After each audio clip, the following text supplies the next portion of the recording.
Buenas tardes, amigos y amigas, con ustedes la pastora Luzmari Biafra, queriendo compartir un poco más, entrándonos, ahondando un poquito más en el tema que hemos estado trabajando del autodistanciamiento, para pasar a un segundo nivel. Lo primero que nosotros hablamos en las dos primeras entregas tuvo que ver con que nosotros debíamos aprender en primera instancia a autocomprendernos. Y cuando hablábamos de autocomprendernos, estábamos diciendo que no debíamos negarnos a las situaciones reales que estábamos viviendo, porque el negarnos a ella no va a generar ningún cambio positivo en nuestras vidas.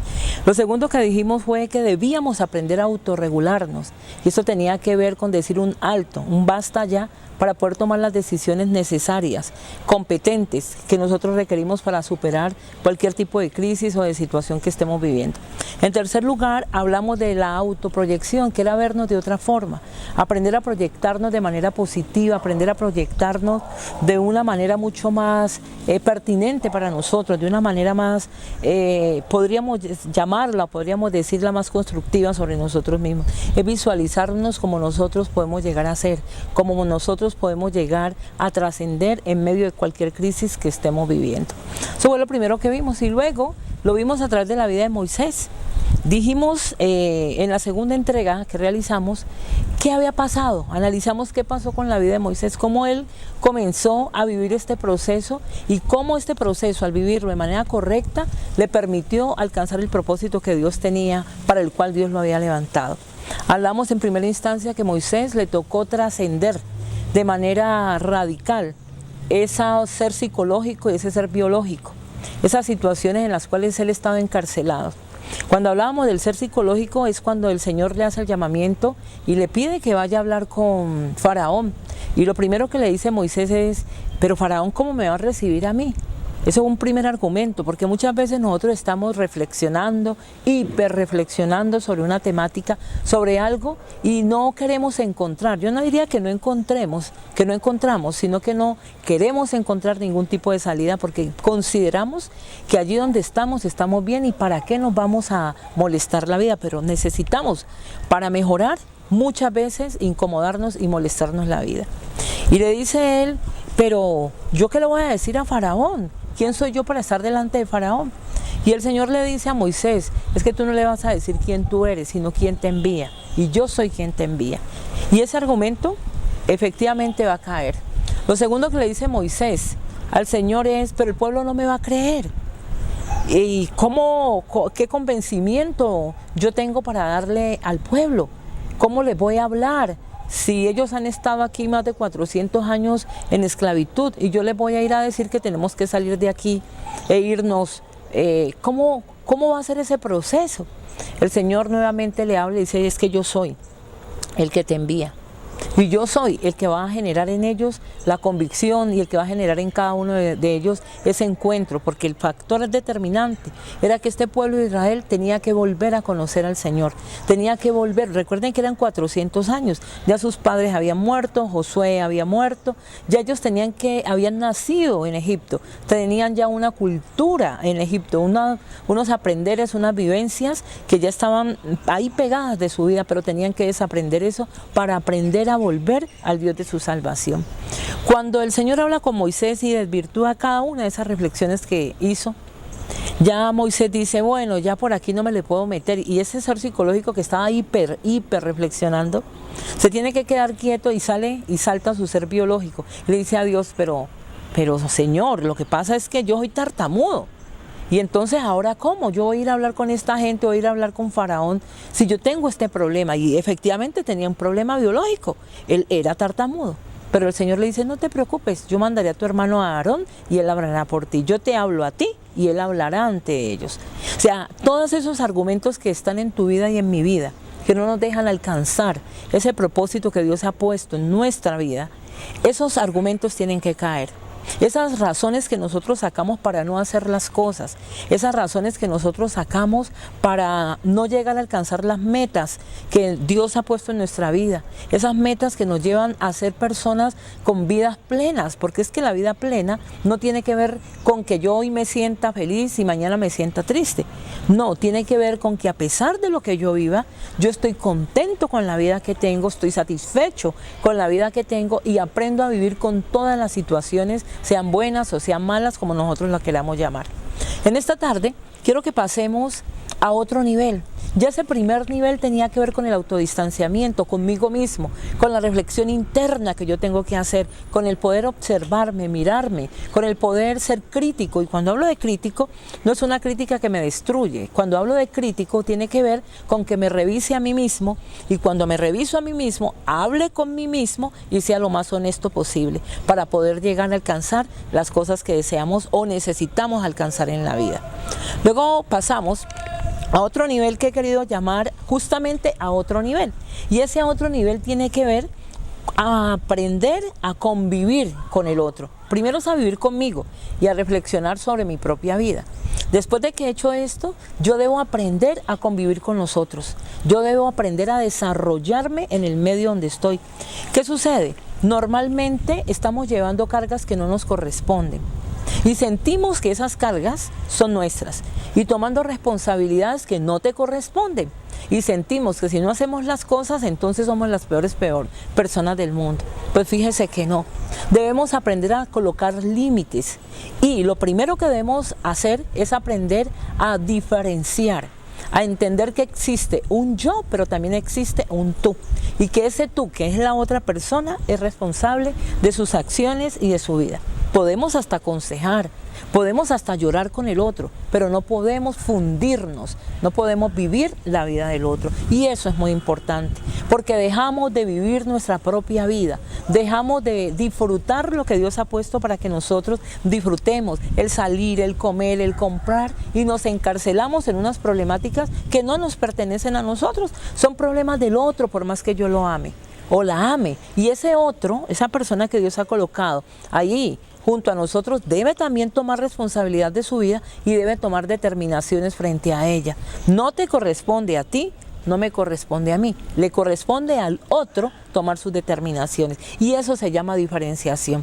Aprender a entender que el otro tiene las mismas posibilidades que yo tengo de elegir, de escoger, de elegir una vida plena, de elegir una vida mejor que la que tiene, de elegir trascender esa situación que está viviendo, de crisis, de dolor, financiera, llámese como se llame.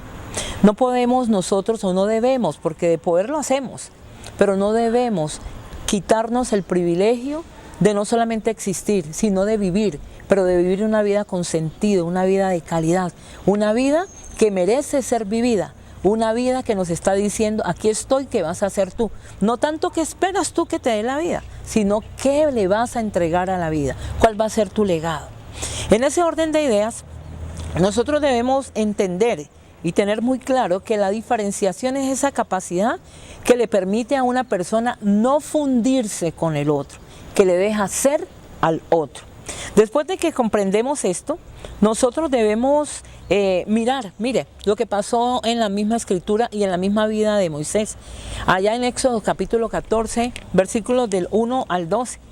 Dios le habla a Moisés y le dice, salgan el pueblo, saca al pueblo, pero yo voy a endurecer el corazón de Faraón para que los persiga, y cuando él los persiga, ellos van a ver, ¿quién? El pueblo que iba con Moisés, van a ver la grandeza, van a ver los milagros, ahí me van a conocer a mí. Y sale el pueblo, y el pueblo queda ensanduchado entre el mar y los hombres de a caballo y Faraón que venían atrás. Y comienzan a decir lo siguiente, oye Moisés, ¿es que no habían las suficientes tumbas allá en Egipto que nos trajiste a morir en esta situación? Y comenzaron a renegar, a sentirse mal, a decir cualquier cantidad de cosas, a vociferar cualquier cantidad de cosas sobre Moisés y la actuación de Moisés. Pero algo que me parece hermosísimo es la actitud de Moisés, porque Moisés no responde de la misma manera como está siendo estimulado para responder. Moisés responde desde el entender de él, desde la reflexión profunda que él había hecho consigo mismo. ¿Y cuál es esa reflexión profunda? Que el Señor le había dicho que sacara al pueblo de Israel porque lo iba a llevar a una tierra y una tierra prometida. Esa era la convicción de Moisés. Y él no tenía por qué discutir su convicción con otro. Él tenía que vivir su propia convicción. Y es allí cuando Moisés le dice al pueblo, en los versículos 1 en adelante, el Señor habló con Moisés y le dijo: di a los hijos de Israel que den la vuelta y acampen, y les da unos lugares donde deben acampar, donde ellos deben estar. Allí se genera otra situación y es la afectación. Moisés no deja que la actitud del pueblo lo consuma. Las voces del pueblo cambian la perspectiva que él tenía sobre la tarea que tenía que realizar. Y esa afectación tiene que ver con lo que yo considero importante, tiene que ver con que yo escoja lo que verdaderamente me edifica, me sirve. Yo no puedo estar escuchando todo lo que la gente me dice, llevarlo a mi corazón y tomarla como verdades impajaritables, como verdades que no tienen cambio. Si Moisés hubiese escuchado al pueblo de Israel con todo lo que le dijeron, Moisés se pudo haber devuelto. Pero es que Moisés tenía una motivación totalmente diferente. La afectación de Moisés iba a ser diferente a la del pueblo, porque Moisés creyó en el llamamiento que Dios le hizo. Moisés creyó en que después de todo lo que le argumentó al Señor, lo que Dios le había dicho era el motor que tenía en su vida. El pueblo tenía una afectación totalmente distinta. ¿Cuál era la afectación del pueblo? Lo que decidieron tomar para ellos. No, aquí nosotros vamos a morir. Ya viene Faraón con sus hombres de a caballo, ya aquí nosotros no tenemos más nada que hacer, ahí está el mar, atrás están ellos y vamos a morir. Ellos no recordaron para nada lo que el Señor les había dicho. Ellos no recordaron para nada que había unas motivaciones, que había un propósito en la vida, para la vida de ellos en Dios. Pero Moisés lo recordó durante todo el tiempo, por eso Moisés pudo estar firme. No significa que no se sintiese en algunos momentos o preocupado o molesto, pero no era determinante para él, no era determinante porque él había recibido una palabra de Dios. Muchas veces nosotros sentimos que se nos mueve el piso, pero Dios te ha dado una palabra, Dios te ha dicho que va a hacer X o Y cosa en tu vida. Y eso ha hecho que tú comiences a caminar en un propósito, en una tarea, en algo. Pero también escuchas voces que te dicen para qué lo hace, por qué lo hace, mire que le va a pasar esto, mire que le va a pasar lo otro. ¿Cuánto te estás dejando afectar por esas voces? Porque la afectación la escoges tú, no la escogen las voces, no la escoge la otra persona, la escoges tú. Cuando tú has creído en el Dios que te llamó, cuando tú has creído en que esa palabra que Dios te ha dado es verdadera, entonces la afectación tiene que ser una afectación positiva. Es decir, voy a tomar lo positivo que me está llegando, pero lo negativo que hago, lo desecho, porque lo que me está determinando a mí es lo que Dios ha dicho que va a hacer conmigo. Esa afectación es muy importante que nosotros la tengamos en cuenta y que aprendamos a meter todo como en un colador. Y en ese colador comencemos a moverlo y a mirar qué dejo y qué no dejo. Depende de quién, no depende del otro.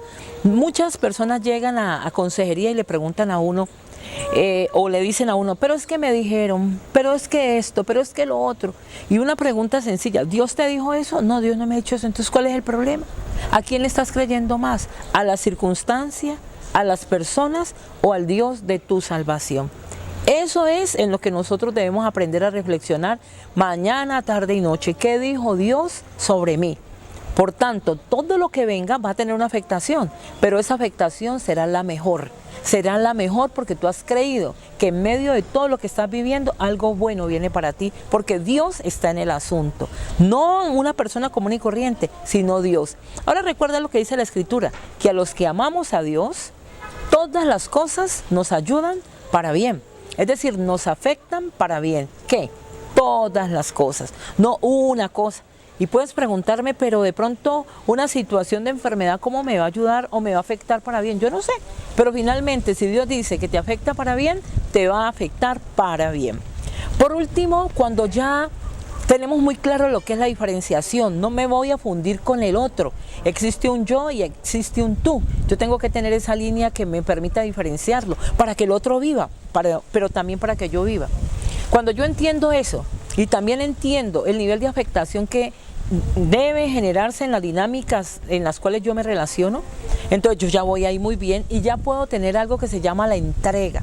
¿Y qué es la entrega? Cuando las cosas tienen significado real para nuestra vida. ¿Y qué significa eso?